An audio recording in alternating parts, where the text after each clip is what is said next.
아멘. 할렐루야. 오늘 마치 부활절을 기념하듯이 참 봄 날씨치고는 이렇게 화창하고 아름다운 날이 있을까 할 정도로 그렇게 참 날씨가 참 밝고 좋습니다. 할렐루야. 오늘 오후에는 시간이 되시면 가족들과 함께 가까운 데라도 꼭 꽃구경도 좀 가시고 그렇게 좋은 봄 기운을 좀 누렸으면 하는 마음이 간절합니다.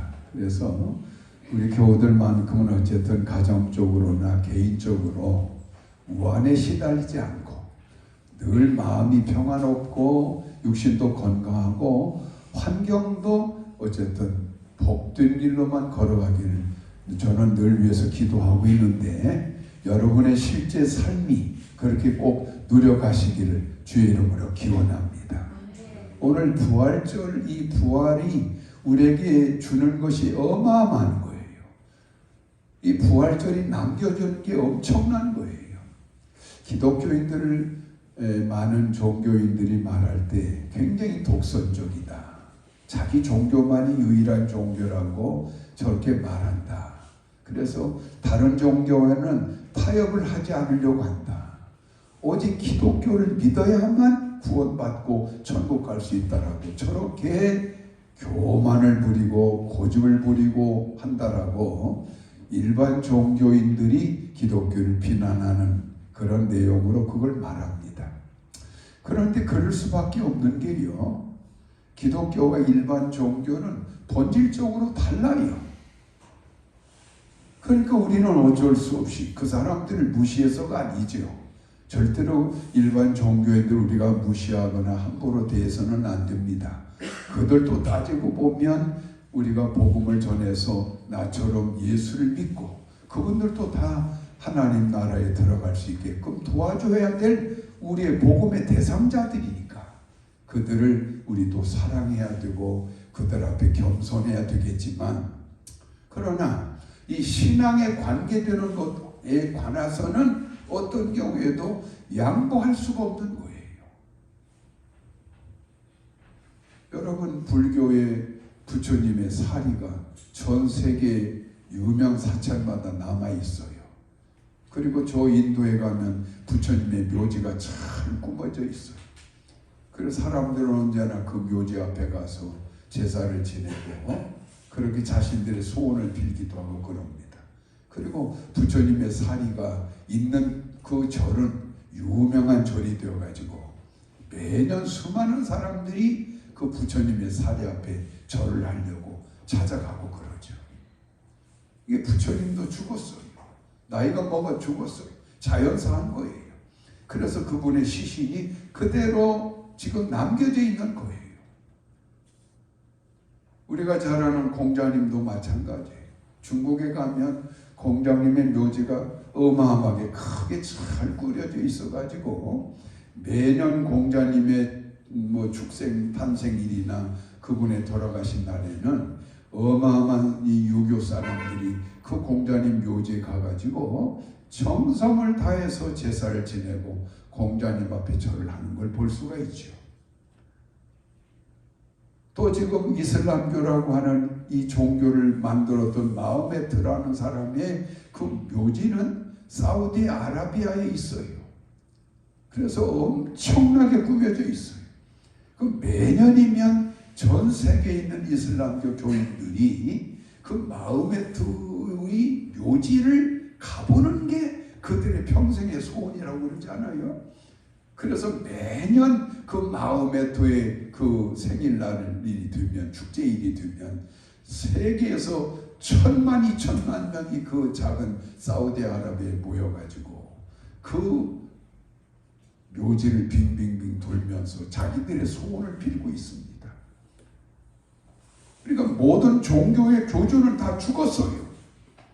그러니까 이것은 뭘 의미하는 말하는 거예요?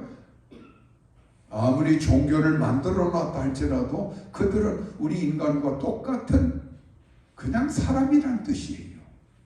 그렇죠? 사람이니까 죽은 거예요.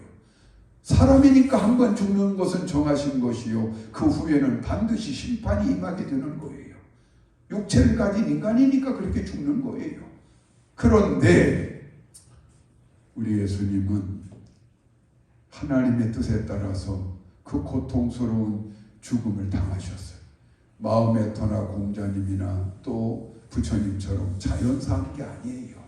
나이가 먹고 늙어서 그냥 돌아가신 것이 아니라 33세의 그 젊은 나이에 얼마나 죽음에 대한 공포와 두려움과 고통을 느낄 수 있는 나이에 얼마나 팔팔하게 힘있게 인생을 살아갈 수 있는 그 나이에 예수님은 정말 어떤 죄인도 그런 죽임을 당할 수 없을 만큼의 정말 처참하고 비참하고 공포스러운 정말 견디기 어려운 고통 속에서 십자가의 초용을 당하셨다 이 말이죠. 지난번 새벽에도 말씀드렸지만 로마인들이 일반 범죄자들을 십자가에 처형할 때는 그들의 팔목과 발목을 이 십자가에 이 밧줄로 묶어가지고 그 뜨거운 태양볕에 방치하는 거예요. 그럼 물도 못 먹죠, 밥도 못 먹죠. 그러면 자연히 그 뜨거운 태양볕 때문에 그렇게 해서 말라 죽이는 거예요. 굉장히 고통스러운 거죠. 그런데 그렇게 하다 보니까 그 사람들이 대개 십자가에 매달려서 죽는 시간이 대개는 3일에서 7일 정도 걸린다고 그래요. 예수님은 십자가에 달리시자마자 9시에 달리셔가지고 오후 3시에 돌아가셨으니까 몇 시간 만에 돌아가셨어요? 6시간 만에 돌아가셨어요. 왜 그렇게 빨리 돌아가셨을까? 그것은 예수님이 십자가에 달리기 전부터 너무나 피를 많이 흘렸기 때문에 그런 거예요. 로마 군인들로부터 그 엄청난 매를 맞아서 살까지 뜯겨나가고 온몸이 피투성이가 다 되었죠. 그리고 머리에는 그 중동지방의 사납고 질긴 가시, 우리나라 가시는요 연해서 우리가 손으로 끊을 수도 있고 만질 수가 있지만 이 중동의 가시는요 길어요. 제 손가락만 해요. 그런데 이게 끊어지질 않아요. 얼마나 질긴지. 그러니까 이걸 끊으려면 벤치나 연장을 갖고 끊어야 끊어질 정도로 아주 강한 가시예요. 이것을 가지고 로마 군인들이 예수님의 머리에 씌우겠다라고 관을 만들었죠. 억지로 꼬부려가지고 그 끝을 철사로 묶었을 거겠죠. 그러니 예수님 머리에 얹어놓으면 어떻게 되겠어요? 가시가 이 가시관을 들고 있겠죠. 그러니까 이걸 머리에 씌우긴 씌워야 되겠는데 어떻게 씌우는가 하면 그 가시로 만든 관 위에다가 판잔을 올려놓고 얼마나 무거운 것으로 그걸 치는 거예요. 그러면 그 날카로운 가시가 머리에 깊이 박히겠죠. 얼마나 고통스럽겠어요. 그래서 온 얼굴이 피투성이가 됐던 거예요. 이렇게 해서 머리에서 흐르는 피, 그 매를 어마어마하게 맞아서 온몸에 살까지 다 찢겨서 흐르는 피. 그러니 예수님께서 1km밖에 안 되는 그 골고다 산까지 십자가를 짊어지고 가는데 얼마나 힘이 빠졌는지 가다가 넘어지고 가다가 넘어지다 보니까 무려 3시간에 걸려서 그 골고다까지 갔다 이 말이죠. 그러니까 예수님은 시작부터가 보통의 죽음이 아니었어요. 일반 범죄자들은 그냥 십자가 끌고 가면 됐던 거예요. 가서 매달려서 일주일 동안 매달려 굶주려 죽으면 되는 건데 예수님은 시작부터 그런 엄청난 고통 중에 그렇게 죽어가셨다 이 말이죠. 그렇게까지 죽어가신 이유는 누누이 말씀드리지만 예수님 뭐 때문에 돌아가셨어요? 모든 인류의 죄를 그분 한 분이 다 짊어지고 그래 죽으신 거예요. 그게 하나님의 뜻이었어요. 그래서 예수님도 이 십자가의 고통이 너무나 무서웠어. 하나님 앞에 얼마나 기도합니까? 이 잔을 할 수만 있으면 내게서 옮겨 주옵소서. 내가 설령 십자가에 죽더라도 그 정도의 고통은 제가 겪지 않고 일반 범죄자들처럼 좀 편하게 죽게 해달라고 아마 예수님이 그렇게 기도했을 것 같아요. 그런데도 불구하고 하나님은 예수님의 기도에 대해서 맹맹하셨어요. 관심이 없었어요. 예수님이 십자가에 다시 못이 박혔죠. 또 손과 발에 못이 박혔으니 얼마나 고통스러운 죽음이에요.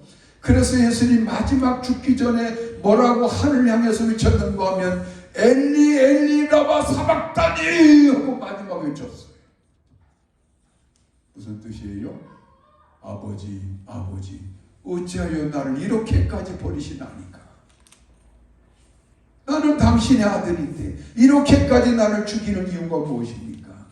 정말 예수님도 너무나 고통스러우니까 그런 울부짖음 속에 마지막 운명하셨던 것이죠. 이렇게 돼서 결국에는 예수님을 십자가에 매달려 죽였던 유대 종교 지도자들이나 로마 정치인들이나 예수님을 적대시했던 모든 사람들이 이제 승리하는 걸로 끝났죠. 아, 우리가 승리했다. 저 이단자는 죽었다. 이제 다 끝난 것이다.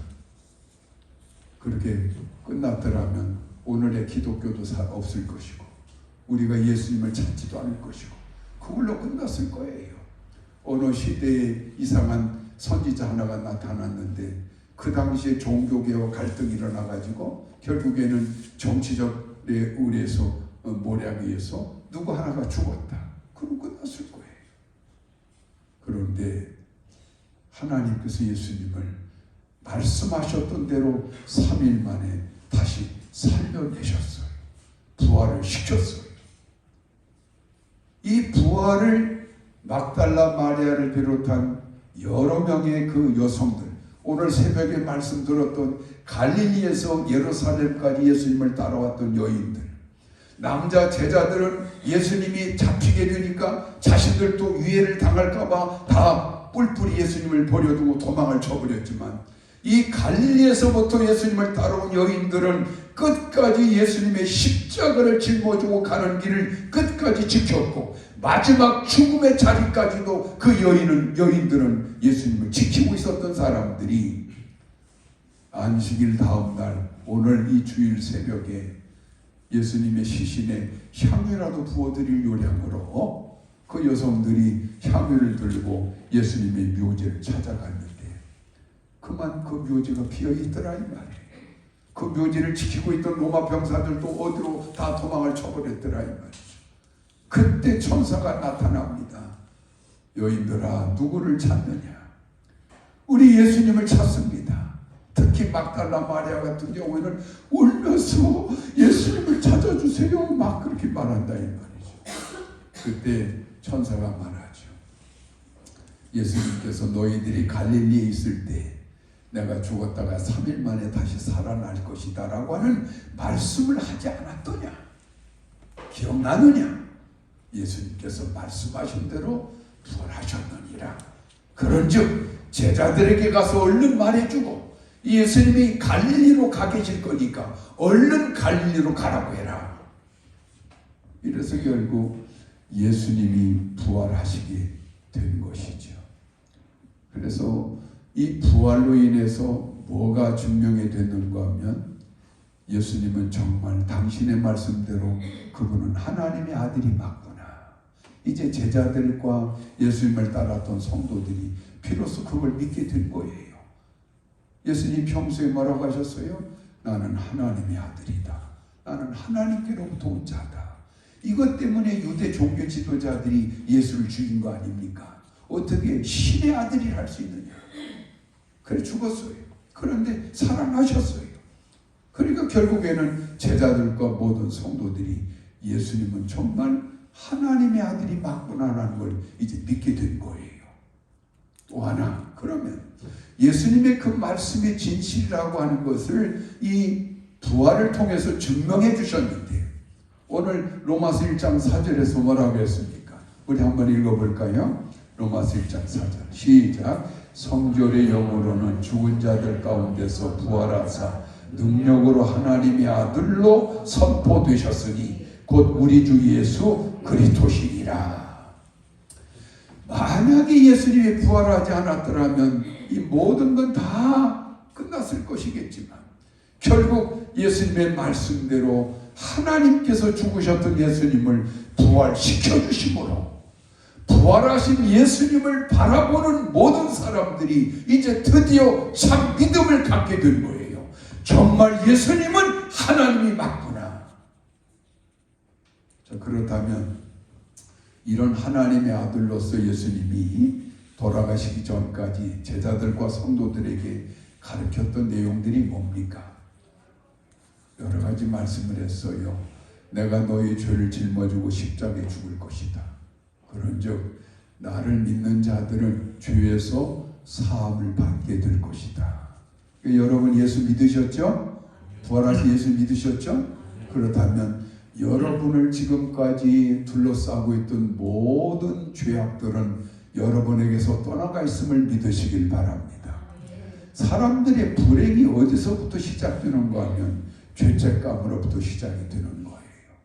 어린 날로부터 내가 자라오는 과정 속에 부모들로 인하여 얻어졌던 고통의 문제들, 이웃과의 관계에서 오는 많은 고통의 문제들, 내가 자라나면서 친구들과의 관계에서 오는 고통의 문제들, 모든 게 따지고 보면 내 인생은 죄의 길을 걸으며 살아왔던 사람이고, 나 자신도 모르는 사이에 아담 이후에 원죄가 또한 내 안에 있어 왔다라고 하는 것이죠.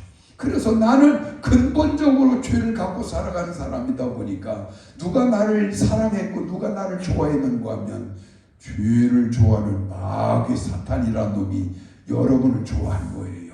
그 여러분을 자꾸 끌고 다닌 거예요. 너 어차피 죄인이니까 내가 가자는 대로 가자. 그래 자신도 모르게 인간은 방종하는 것이 쉽고요, 타락하기가 좋고요, 나쁜 짓 하기가 훨씬 쉬워요. 좋은 일, 선한 일, 진실할 듯 바른 길, 진리의 길을 걸어가는 것보다는 하나님 없는 불신앙과 타락의 길 걸어가는 것이 훨씬 자연스럽고 쉬운 거예요. 그 이유가 뭐라고요? 내 안에 근본적으로 나는 죄를 갖고 있는 사람이기 때문에 그런 거예요. 그러니까 하나님을 생각하면 늘 하나님이 두려운 거예요. 오늘 이 시간에 이 자리에 앉아 계신 여러분 중에 만약에 내가 하나님을 생각해 보는데 하나님 생각만 하면 왠지 찝찝하고 왠지 두려운 마음이 들어간다. 그러면 그 사람은 아직 예수 믿는 사람이 아니에요. 예수님을 여러분 믿었다면 이미 그 죄는 다 씻김받고 여러분은 거룩한 사람이 되었어요. 그래서 나는 아직도 죄를 짓고 살고 아직도 연약한 부분이 많은 사람이지만 예수를 믿었다라고 하는 그 이유 하나 때문에 하나님이 나를 죄 없는 의인이라고 인정해 버렸다 이 말이에요. 그래서 신학적인 용어로 justification, 칭의를 받은 거예요. 여러분은 이제 죄인이 아니라고 하나님이 칭의를 내려주셨다 이 말이에요. 할렐루야. 그러니까 여러분 스스로의 가슴에 손을 얹고 이제 말해야 되는 거예요. 나는 죄인이 아니다. 할렐루야. 여러분은 죄인이 이제 아닌 거예요.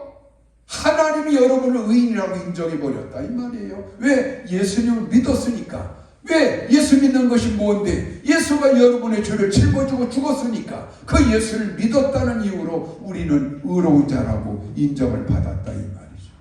이런 의식을 가지고 우리가 살아가게 되면 누가 우리를 이제 무서워하게 되고 우리 곁에 오기를 두려워하는가 하면 사단 마귀가 옆에 올 수가 없어요. 그런 의식 속에 살아가면요 마귀가 왔다가 도망가요. 아, 저 사람 변했구나. 더 이상 저 사람 내가 끌고 다니면서 방종하게 하고 타락하게 하고 엉뚱한 길로 걸어가게 만드는 거 이제 나 더 이상 못하겠구나. 그래서 마귀가 여러분에게서 떠나가는 거예요. 그래서 죄사함이라고 하는 게 중요한 것이다. 할렐루야. 또 하나, 우리 하나님께서 예수님을 이렇게 부활시키셔서 하나님의 아들 입증되게 하심으로써 예수님의 말씀이 이루어지게 되는 것인데, 두 번째가 뭐가 이루어졌는가 하면 나를 믿는 자마다 영원히 구원을 얻으리라. 할렐루야. 그래서 오늘 우리는 구원 받았습니다. 그러면 여기서 말하는 구원이라고 하는 건 뭐예요? 뭘 말하는 거예요? 우리 영혼이 죽었던 영혼이 살아났어요. 그 나는 지금 살아난 영혼이 나를 지배하고 있는 거예요. 우리 육체라고 하는 건 영혼의 지배를 받아요. 그래서 그 하나님의 선한 영혼이 이끌어주는 대로 우리는 지금 하나님을 섬기면서 바른 인생길을 걸어가는 것이죠. 그러다가 언젠가는 우리 육체가 후패하고 늙어서 죽게 될 때 내 영혼은 내 육체에서 떠나서 어디로 돌아가시는가 하면 하나님이 계시는 천국으로 예수님처럼 돌아가게 될 줄로 믿습니다. 이게 영혼의 구원이라고 합니다. 또 하나 여기 구원이 플러스가 되는 게 또 있어요. 그건 뭐하는가 하면 여러분의 인생의 구원이라고 하는 거예요. 영혼만 구원받아가지고는 우리 인생이 늘 질병에 시달리고 가난에 시달리고 막히고 어려움당하고 우환질고에 시달리는 거라면 그 인생이 행복하겠어요? 하나님의 자녀가 그래서 쓰겠어요? 그래서 우리 아버지 하나님께서는 우리를 구원해 내셨는데 어떤 구원까지 이루어 주셨느냐? 환경에서의 구원, 우리의 모든 육신까지도 구원해 내셨다. 그래서 영혼과 육신을 포함한 전인적 구원을 우리 하나님께서 예수님을 통하여 이루어 놓으셨다는 거예요. 그러니까 여러분의 인생은 이제 마음먹기에 달려 있어요. 내가 내 영혼은 이렇게 살아있고 하나님과 관계를 맺고 있으니까 얼마든 인생을 나가 당당히 살아갈 수 있게 됐잖아요. 그러니까 이제 정직한 마음, 하나님을 의지하고 하나님께 기도하면서 내가 성실을 다해서 열심히 땀 흘리고 노력하고 일하다 보면 반드시 인생의 열매가 맺어지게 돼 있어요. 복받게 돼 있어요. 그저께 이영표라고 하는 그 유명한 축구 선수가 사람들 앞에서 강연을 하는데 아주 재밌는 말을 하더라고.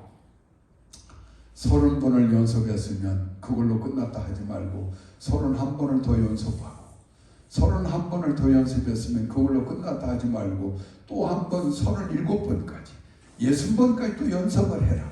그럼 반드시 연습과 땀의 그 결과는 내게 열매로 돌아오는 것이다. 그러니까 노력과 연습은 멈추지 말아라.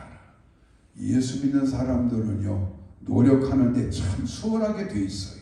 마음 먹으면 할 수 있어요. 왜? 하나님이 내 심령에 그런 자유함을 주시고 당당함을 주시고 용기를 주시고 소망을 막 불러일으켜 주시니까 또 필요한 건강도 주시니까 내가 마음만 먹으면 얼마든지 노력하고 땀 흘리고 수고할 수가 있는 거예요. 그런데 신기한 것은 심은 대로 거두는 원리가 있기 때문에 여러분이 그런 성실을 가지고 노력하고 땀 흘리고 수고하다 보면 옛날 내가 죄악 가운데 살아갔을 때 하나님 없이 구원을 잃고 마귀의 종로로 달 때는 그렇게 고생하고 수고해봤자 내 인생 밭에 엉겅퀴만 넘쳤던 사람이었는데 하나님이 그 모든 걸 다 쓸어내 버리셨기 때문에 내 인생의 밭이 그렇게 아름답게 갈아져 있고 씨앗들이 뿌려져 있다 보니까 좋은 열매가 무럭무럭 자라가더라 이 말이에요. 할렐루야. 그러니까 사랑하는 자여 네 영혼이 잘 뜬 것 같이 네가 범사에 잘 뜨기를 내가 강건하기를 원하노라. 하나님의 언약의 말씀이죠.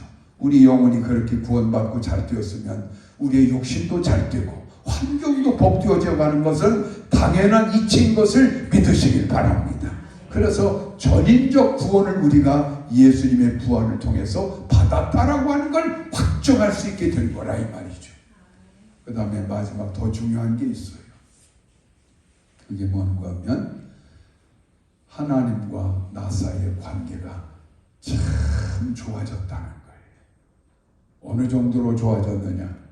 옛날에는 그 무섭고 두려웠던 하나님, 나와는 절대로 관계가 없을 것 같이 저 먼 나라에 계실 것 같은 하나님이 예수 그리스도의 십자가의 은총을 통해서 내가 주님을 의지하고 고백하기 시작했더니 어느 날부터인가 하나님이 내게 다가오셔서 손을 내밀어 주시더라 이 말이에요. 얘야, 내가 너를 사랑하고 있었던 걸 몰랐더냐? 나는 너를 사랑한다. 이제 나는 네 아버지가 되었다. 얘야, 내게 오너라. 그래서 어느 날부터인가 우리 자신도 모르게 우리는 하나님을 뭐라고 부르게 됐어요? 아버지 부르게 되었어요.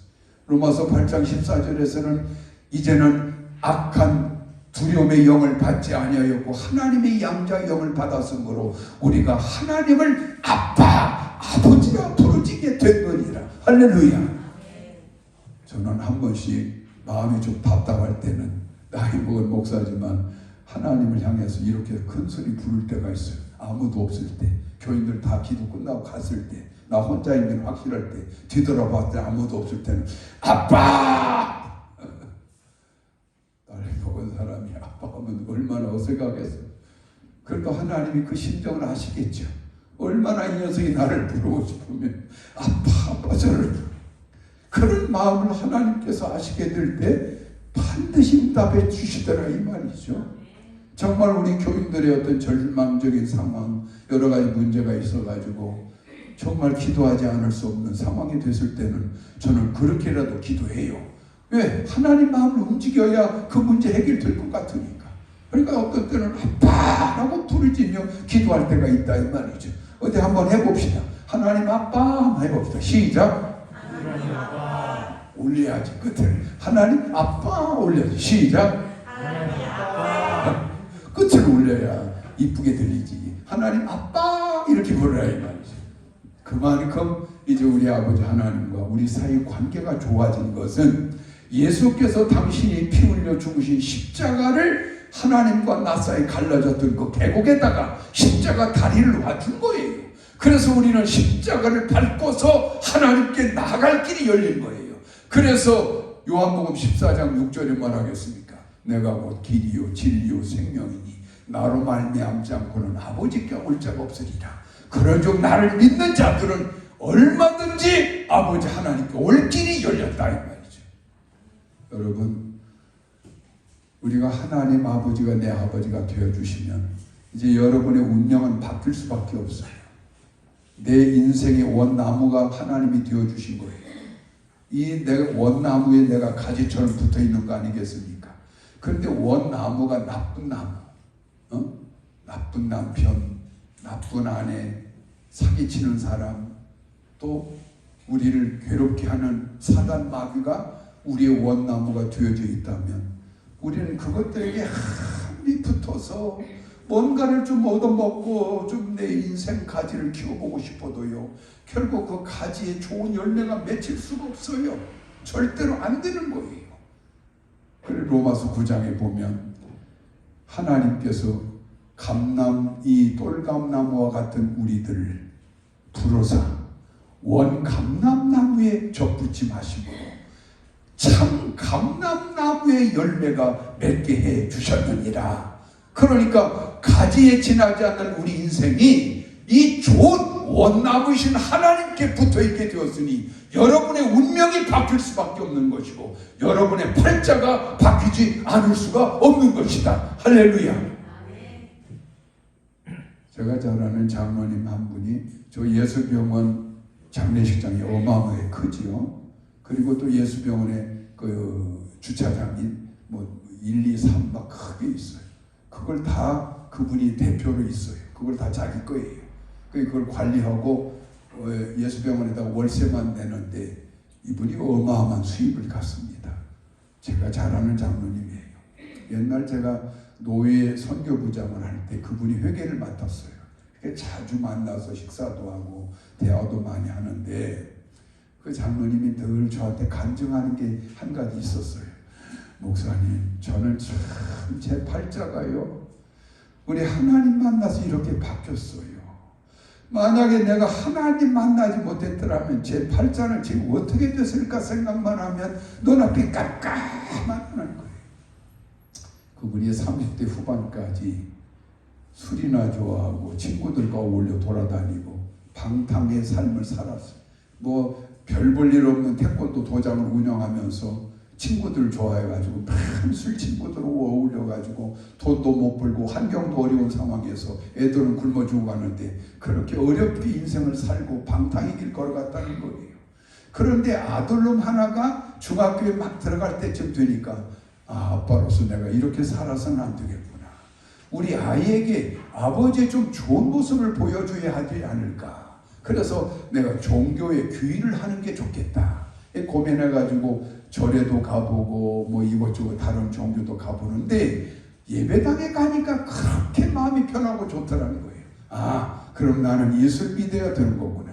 하나님 불러내신 것이죠. 그런데 날마다 예배당에 앉아서 목사님 설교를 듣는데 아는 것도 없지 들은 바도 없지니까 매일 졸리기만 하더라고요. 은혜가 안 되는 거예요. 다른 사람들은 다 은혜 받고 막 기쁨으로 넘치는데 자신은 땡땡하고 이거 교회를 다니나 안 다니나 똑같더라 이 말이죠. 그래서 이분이 어느 날 결심을 했대요. 아, 새벽 기도 가면 은혜 받는다 하더라. 그래가지고 그분이 30대 후반 나이로부터 지금까지 새벽 기도를 한 번을 뺀 적이 없다고 그래요. 그분이 노예 총회에 뭐 여러 직책도 맡고 또 전주의 노타리 클럽 회장도 여러 번 하고 그래서 좋은 사업도 많이 하는 분이라 이 지역을 떠날 때가 많은데 절대로 새벽 기도만큼은 빼지 않으려고 억지로라도 그 늦은 시간이라도 집에 온답니다. 그렇게까지 기도하는 분인데요. 하나님께서 어느 날 기회를 자꾸 열어주시더라는 거예요. 장례차를 운영할 수 있는 그런 기회를 열어줘가지고 하다 보니까 이게 잘 되더라는 거예요. 옛날에는 한 번도 사업이라고 하는 게 되어본 적이 없는데 이상하게 잘 되더라는 거예요. 그래서 장례식장을 조그만하게 한번 시작을 해봤대요. 아, 그랬더니 이게 또 그렇게 잘 되더라는 거예요.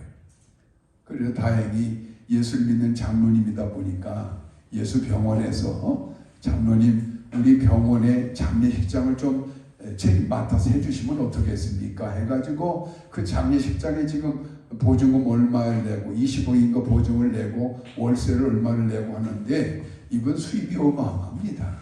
제가 알기로 엄청난 수입을 갖고 있어요. 그래서 그분이 그렇게 참 교회도 건물 지을 때 엄청난 봉사를 했고 어려운 사람들을 참 많이 도와주는 분으로 유명해요. 또 목사님들한테 그렇게 겸손한 분이에요.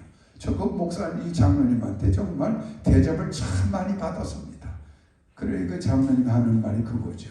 목사님, 내가 우리 하나님 만나지 못했더라면 제 운명은 지금쯤 어떻게 됐을까? 눈앞이 깜깜한데 어떻게 내가 하나님을 만나가지고 이렇게 인생의 꽃을 피우고 내 팔자가 이렇게 바뀌게 됐다라고 하는 거 정말 이건 저한테 큰 복입니다. 이렇게 자랑하시더라고. 할렐루야. 여러분의 인생의 원나무가 하나님이 되어주신 것 감사하시길 바랍니다. 그분은 후히 주시고 누르고 넘치도록 주어주시기를 기뻐하시는 분이 하나님이신데 우리 하나님은 얼마나 선하시고 축복의 하나님인가 알 수가 없어요. 그래서 오늘 예수님께서 이렇게 십자가에 죽으셨다가 부활하심으로 우리에게 가져다 준 것, 우리에게 남겨준 것은 무엇이냐? 결론적으로 하나님과 좋은 관계 맺을 수 있는 이 길을 예수님이 열어주셨다 하는 이야기예요.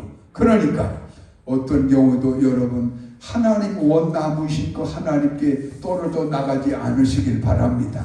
여러분이 오늘 제 말을 듣고 인내심을 가지고 비가 오나 눈이 오나 꿋꿋하게 하나님 손 꼭 붙잡고 남들처럼 그렇게 뜨거운 신앙은 아닐지라도 꿋꿋하게 하나님과 함께 동행해 나간다면 여러분의 운명은 바뀌게 돼 있어요.